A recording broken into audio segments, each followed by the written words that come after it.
Gaano ba kayo ka-excited para sa July 6? You know, ang official start of the impeachment trial laban kay VP Sara Duterte?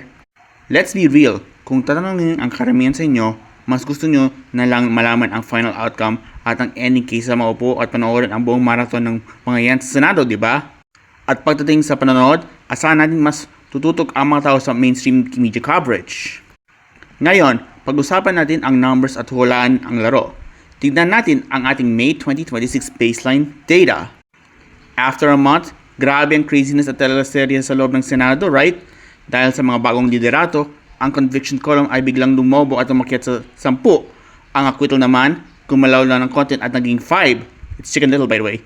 Ibig sabihin, unti-unti nang bumaba ang bagot dahil 7 swing votes na lang ang natitira. Pero wait, may plot twist.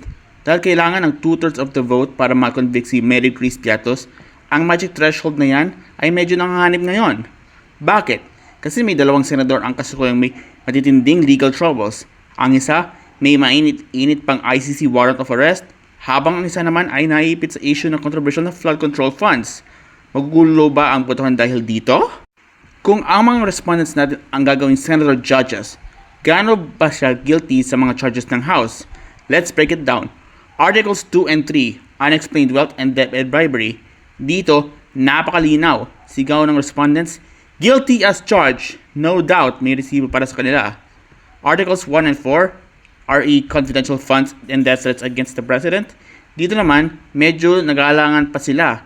Medyo blurred pa ang consensus niya, kaya not sure ang sasagot ng karamihan. Tandaan, hindi na sinabing acquitted yet. Sadyang hindi lang pa kumbinsidong marami.